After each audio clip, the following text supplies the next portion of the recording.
remove this splash shield, I have a lot of things missing here. Push clips, another splash shield for me is missing, but basically I'm going to remove all my Phillips head screws that are holding this on. I'm going to go around, and there should be 3 at the front here. And then in the front, you'll also have some push clips. Yours might be different, just because mine are not original, but whatever push clip you have, pull it out on both sides. And then there should be 2 more over here. Mine are missing. And then all that's left holding this in is 2 screws on each side.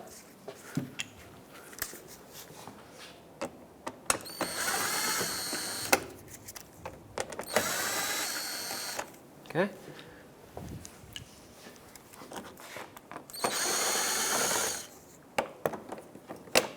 Now this is going to want to drop down. Pull it out from under the bumper.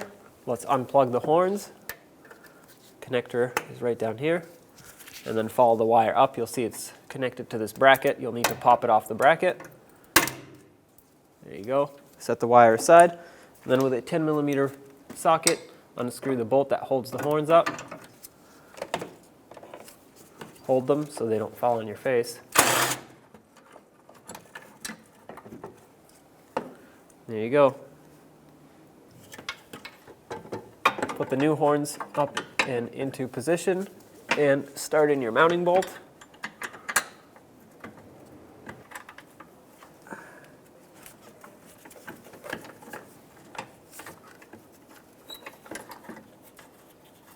Ooh, got it. Snug it up. Grab your wire, connect the connector, reconnect the new horns, make sure it clicks, and now resecure this wire onto the bracket over here. Perfect. And I'm going to take a wire tie and secure this wire onto here, that way it doesn't flop around.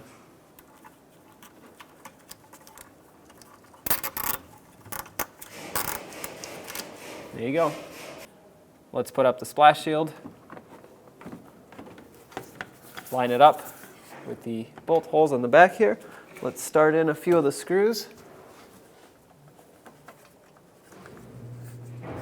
There we go. This is going to hold it on for me.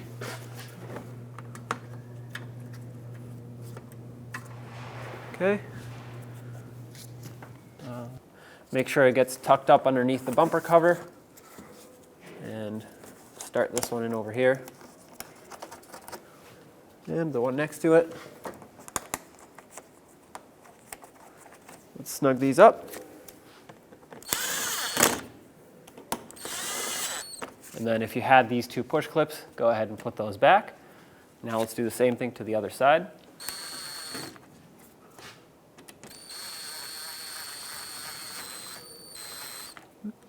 Stripped. And then you have 2 push clips at the front, or more, depends on what you had originally. Perfect.